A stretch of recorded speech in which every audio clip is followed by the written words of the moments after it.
संख्या पद्धति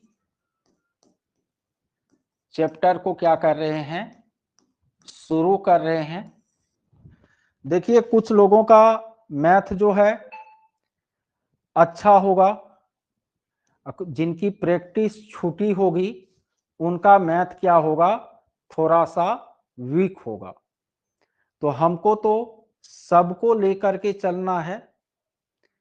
तो हम जो पढ़ाएंगे तो एकदम बॉटम टू टॉप की ओर चलेंगे, नीचे से ऊपर की ओर चलेंगे, जिससे कि किसी को समझने में परेशानी नहीं हो। देखिए संख्या पद्धति में सबसे पहले हम लोग संख्याओं को क्या करते हैं, समझ लेते हैं। संख्या और उनके जो प्रकार हैं उसको समझते हैं। देखिए यहां पर एक डायग्राम हम बना रहे हैं, संख्या नंबर, ठीक है।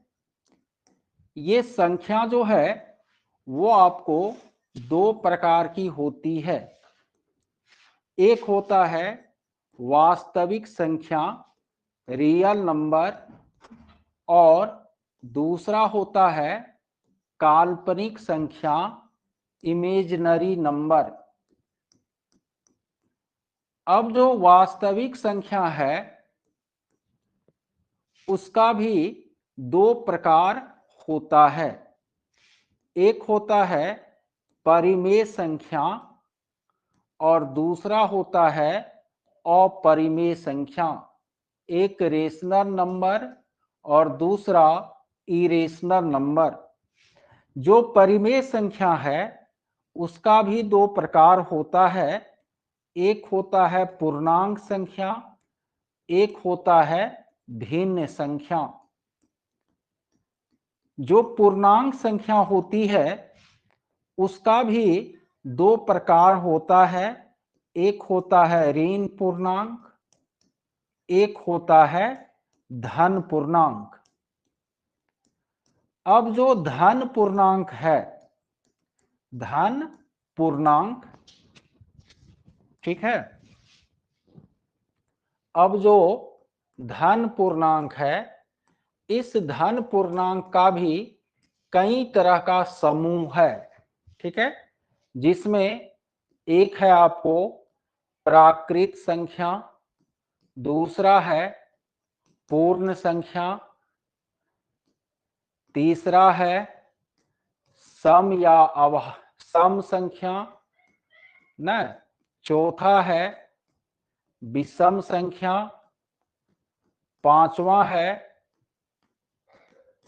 रूढ़ या अभाज्य संख्या, रूढ़ या अभाज्य संख्या, छठा है, सातवां है सहभाज्य भाज्य संख्या, एक रूढ़ या अभाज्य और एक भाज्य संख्या, ठीक। आठवां है सहभाज्य संख्या और नौवां है जुड़वां अभाज्य संख्या। बस संख्या का इतना ही प्रकार है। ये धन पूर्णांक का अलग अलग ग्रुप है। प्राकृत संख्या, नेचुरल नंबर, पूर्ण संख्या, होल नंबर, सम संख्या, इवेन नंबर, विषम संख्या, ओड नंबर, रूढ़ या अभाज्य संख्या, प्राइम नंबर, भाज्य संख्या, कंपोजिट नंबर, सहभाज्य संख्या, को प्राइम, जुड़वां अभाज्य, हो गया ट्विंस प्राइम। इतने प्रकार की संख्या है, ठीक है। आप लोग चाहे तो स्क्रीनशॉट भी ले सकते हैं, ठीक है। अब देखिए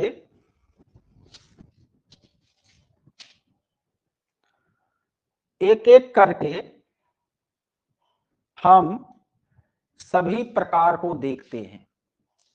संख्या किसको कहते हैं, तो मूल अंक होता है। क्योंकि अभी आपको जिस प्रणाली का यूज होता है पूरे संसार में, भारत में भी, वह है आपको दार्शनिक प्रणाली। तो दार्शनिक प्रणाली में मूल अंक जो है वह 10 होता है।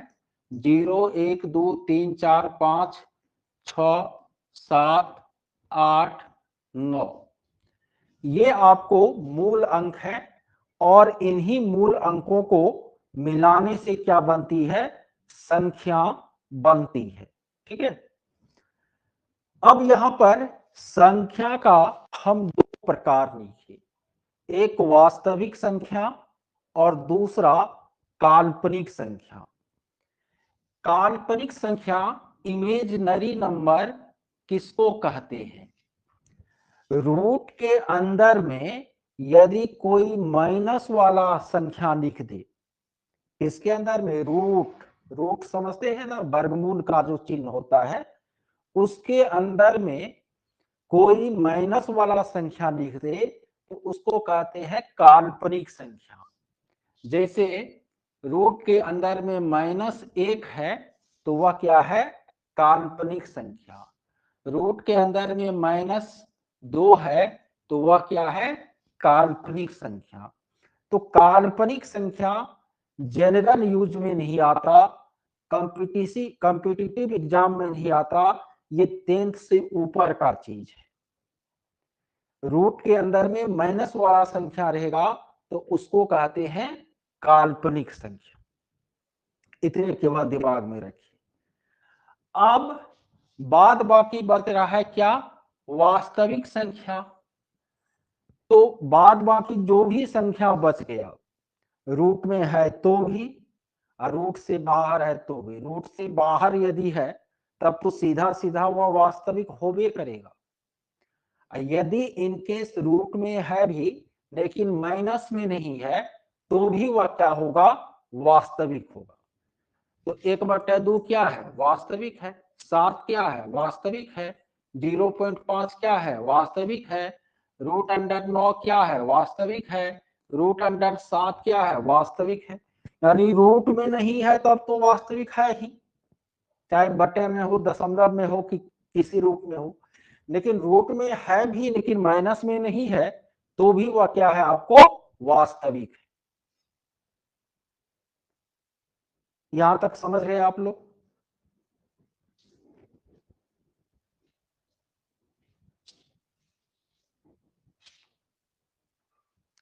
अरे यशो नोटो लिखिया थी मैं मैसेज में।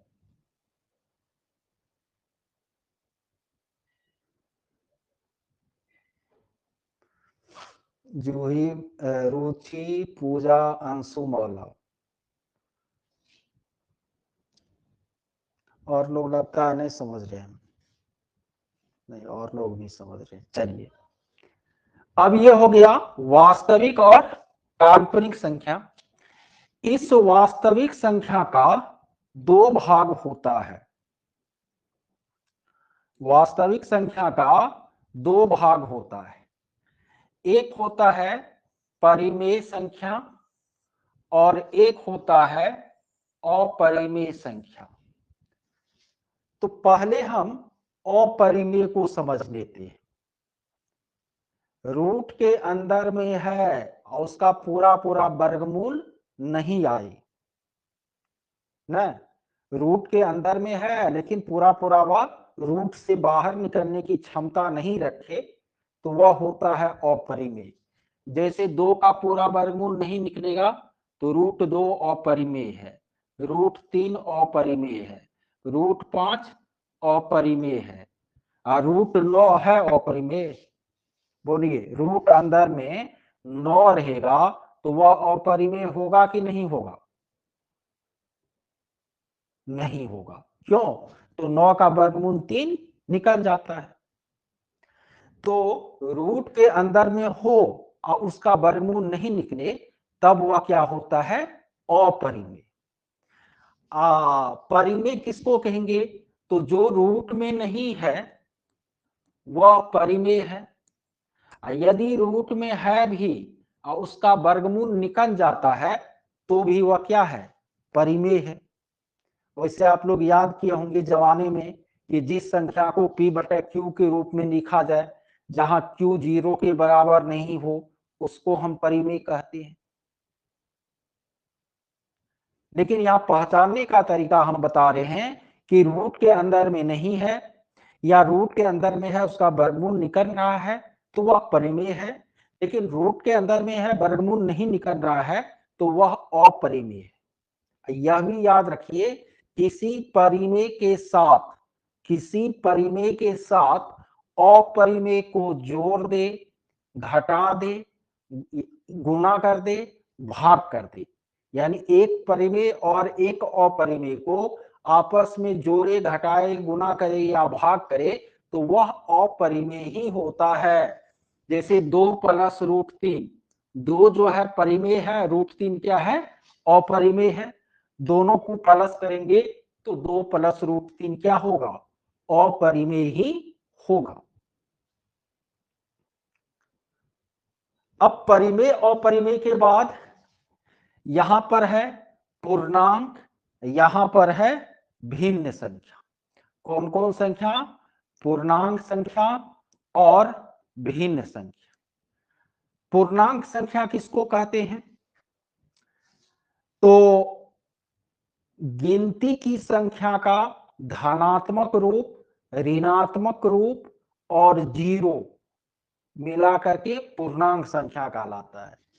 यानी बीच में दे दीजिए 0, इधर 1 2 3 4 अनंत तक चले जाइए, इधर -1 -2 -3 -4 अनंत तक चले जाइए। ये क्या है, आपको पूर्णांक है, पूरा पूरा अंक, बटे में कुछ नहीं रहेगा, रहेगा भी तो 1 रहेगा और कुछ नहीं, तो उसको कहते हैं हम पूर्णांक। गिनती की संख्या, गिनती कहां से शुरू करते हैं, कैसे गिनते हैं किसी भी चीज को, 1 से, 1 2 3 4 5 6 7 8 ऐसे करके। तो गिनती की संख्या का धनात्मक रूप, उसी का ऋणात्मक रूप और जीरो मिला करके क्या कहलाता है, पूर्णांक संख्या। इसमें 1 से लेकर के आगे अनंत तक धन पूर्णांक, -1 से इधर आगे अनंत तक ऋण पूर्णांक। ये हमारा बीच में जो जीरो है ना, जीरो, यह जीरो न तो धनात्मक होता है न ही क्या होता है, ऋणात्मक होता है। जीरो न तो धनात्मक होता है और न ही क्या होता है, ऋणात्मक होता है। अब जो धन पूर्णांक है उसी का वो सब क्या है, आपको वर्गीकरण है। तो इस पेज का स्क्रीनशॉट लीजिएगा, ले लीजिए।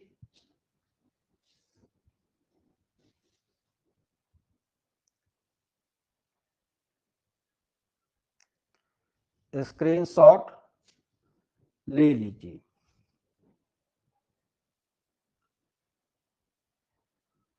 चलिए अब हम लोग आगे बढ़ते हैं। आगे जो है, हाँ एक चीज और लेकिन समझ लीजिए, वास्तविक, एक चीज और समझ लीजिए, वास्तविक संख्या के परिवार को R से सूचित करते हैं, रियल नंबर। परिमेय संख्या के परिवार को Q से सूचित करते हैं, और परिमेय का कुछ ऐसा संकेत नहीं है।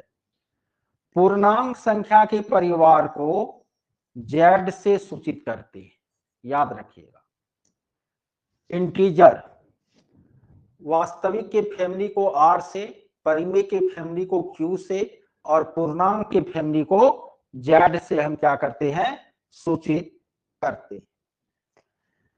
चलिए हम लोग आगे बढ़ेंगे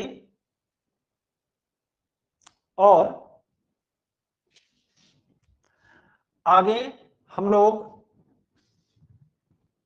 जो प्राकृत, पूर्ण, ये सब है, इसको समझ लेते हैं। देखिए प्राकृत संख्या, प्राकृत संख्या, इसको आप लोग बचपन से 55 तक प्राकृत संख्या पढ़े हैं ना। प्राकृत संख्या, गिनती की संख्या को प्राकृत संख्या कहते हैं। तो गिनती कहां से शुरू होता है? हमेशा एक से शुरू होता है। 1 2 3 4, ऐसा तो हम नहीं गिनते कि 1 1.5 2 2.5 पौने 3, ऐसे नहीं गिनते हैं, काउंटिंग करते हैं 1 2 3 4 ऐसे। तो गिनती की संख्या जो है 1 से लेकर के अनंत तक वो प्राकृत संख्या है। आपको पूछ दे कि -5 प्राकृत संख्या है कि नहीं है, तो आपको कंफ्यूज नहीं होना है। जब गिनती की संख्या को प्राकृत संख्या कहते हैं तो -5 गिनती में थोड़े आता है, 1 से आगे बढ़ते हैं ना प्लस में। तो आपको आपका उत्तर होगा कि -5 प्राकृत संख्या नहीं है। पूर्ण संख्या किसको कहते हैं? प्राकृत संख्या नेचुरल नंबर हो गया, इसको n से इसके फैमिली को सूचित किया जाता है। पूर्ण संख्या, यदि पूर्ण संख्या का अंग्रेजी होल नंबर W से सूचित किया जाता है।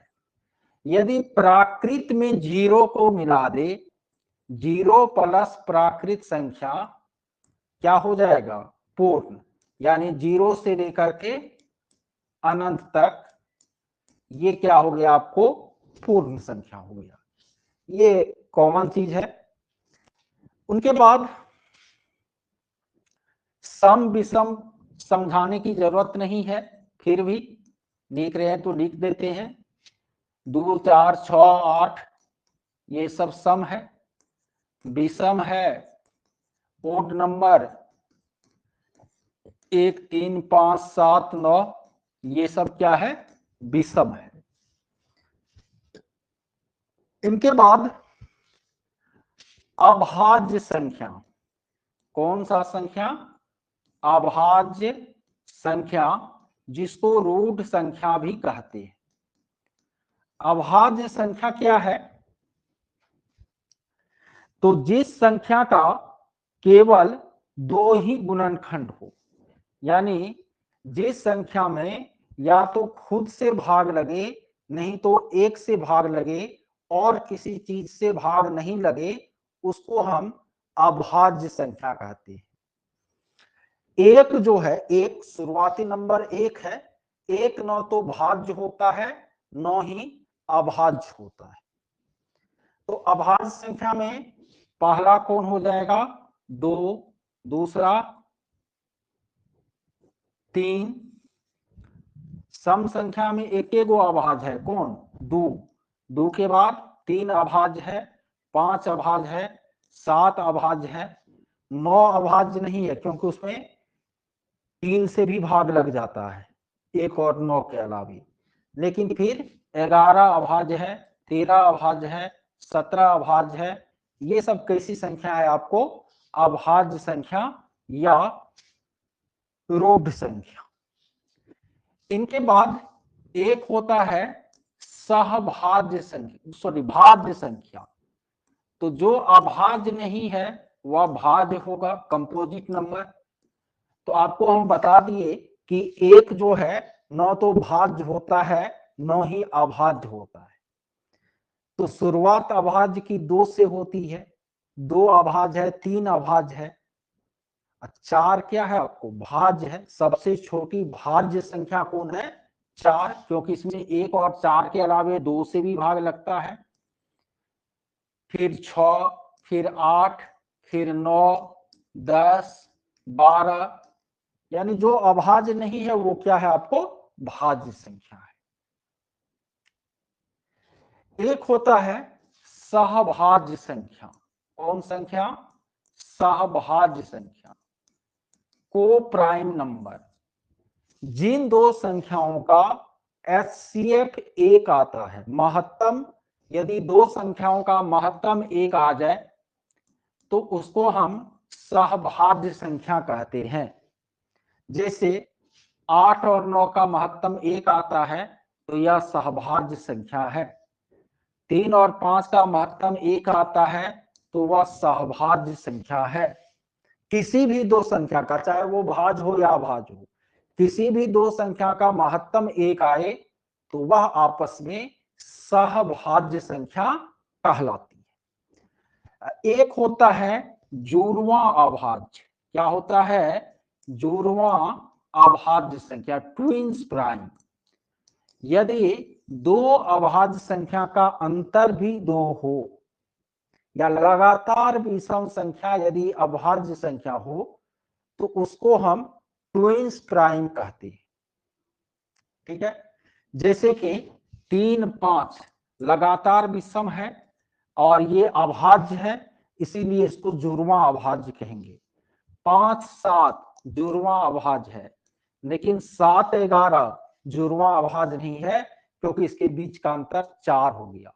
तो दो लगातार अभाज्य संख्या जिसके बीच का अंतर कितना हो? 2 हो, उसको हम क्या कहते हैं? जुड़वां अभाज्य कहते हैं। सहभाज्य किसको कहते हैं? किसी भी दो संख्या का महत्तम यदि एक आता है, एचसीएफ एक आता है, तो उसको सहभाज्य संख्या कहते हैं। चलिए स्क्रीनशॉट लीजिएगा, ले लीजिए।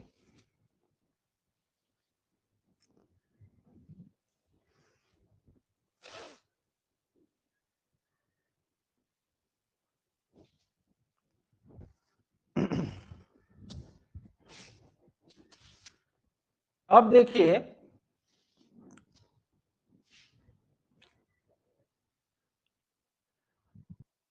कुछ क्वेश्चन हम कर रहे हैं या पॉइंट जो याद रखना है आप लोगों को।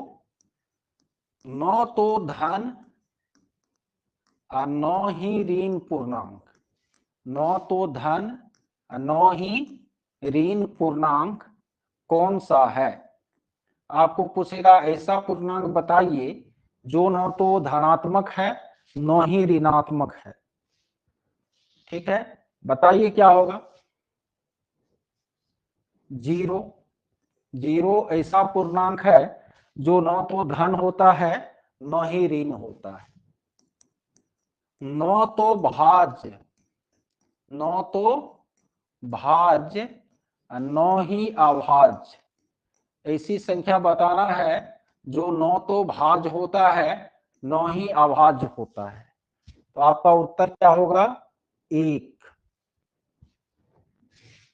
सबसे छोटी भाज्य संख्या, सबसे छोटी अभाज्य संख्या। ठीक है, जो एकमात्र सम अभाज्य है, क्योंकि इसके अलावा कोई भी सम संख्या अभाज्य नहीं है। एकमात्र सम अभाज्य जो सबसे छोटा अभाज्य है वह कौन है? 2।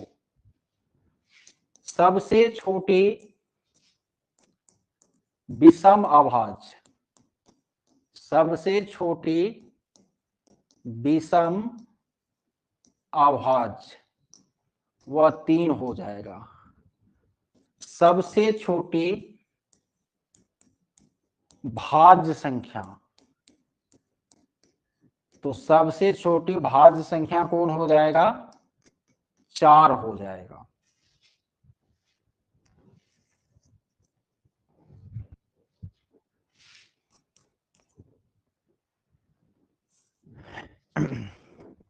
ठीक है, अब हम बोले आपको, पहला पेज पर चलिए। आप देख रहे हैं कि वास्तविक का ही 2 बेटा है, परिमेय और अपरिमेय। परिमेय का ही 2 बेटा है, पूर्णांक और भिन्न। तो सभी पूर्णांक परिमेय होगा, सभी परिमेय वास्तविक होगा। यानी इसको ऐसे दिमाग में याद रखिए, ऐसे याद रखिए, n मेंबर है W का, W मेंबर है इंटीजर का, इंटीजर मेंबर है किसका? परिमेय का, और परिमेय मेंबर है वास्तविक। ये n हो गया प्राकृत, W हो गया होल नंबर पूर्ण संख्या, Z हो गया पूर्णांक संख्या, Q हो गया परिमेय संख्या और R हो गया वास्तविक संख्या। अब देखिए, इसको आप इस आरेख द्वारा भी याद रख सकते हैं कि सभी n जो है वह W होगा, सभी W जो है वह Z होगा, सभी Z जो है Q होगा, सभी Q जो है R होगा। आपसे हम पूछे कि सभी प्राकृत संख्या पूर्ण संख्या होती है, तो आप देखिएगा कि ये n माने प्राकृत, W माने पूर्ण, तो n को घेर रहा है W, W n के बाद में है, तो जो भी प्राकृत है वह पूर्ण होगा। लेकिन हम पूछे सभी पूर्ण प्राकृत होता है, तो वैसे भी आप कह सकते हैं कि 0 ऐसा पूर्ण संख्या है जो प्राकृत नहीं होता है। लेकिन जब यह पूछे कि सभी पूर्ण प्राकृत होगा, तो पूर्ण के अंदर में न प्राकृत है, तो सभी पूर्ण प्राकृत नहीं होगा। हम बोले सभी पूर्ण पूर्णांक होगा, तो आपका उत्तर होगा हाँ होगा। हम पूछे सभी पूर्णांक पूर्ण होगा, तो आपका उत्तर है नहीं, नहीं होगा। तो चलिए आज की क्लास में इसका भी स्क्रीनशॉट लीजिएगा तो ले लीजिए। एक बार मैं सब पेज को, एक बार इसका स्क्रीनशॉट ले लीजिए जो नहीं लिए हैं। 6 नंबर पेज में लिखे ही नहीं। अरे ये सब पेज कहाँ गए हो? वो इधर लिखे हैं। यानी पहला पेज हुआ, ये दूसरा पेज हुआ,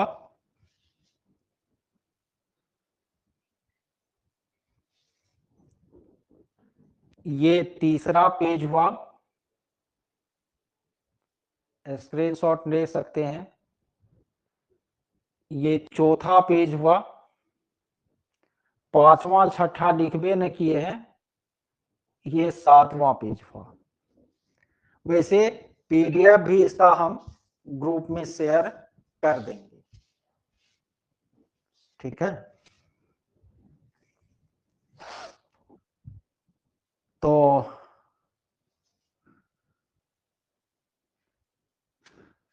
आज की क्लास में इतना ही रहने दीजिए। अच्छा, समझ में थोड़ा बहुत भी आ रहा है आप लोगों को कि नहीं आ रहा है?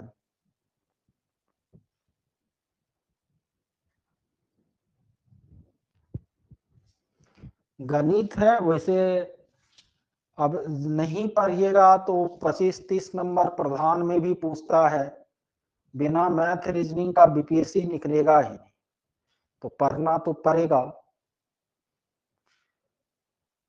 कंसेप्ट जरूरी है, सीधा 2-4 वो सवाल ट्रिक बता देंगे उनसे नहीं होगा। सब क्वेश्चन जो है कंसेप्ट बेसिस पूछता है।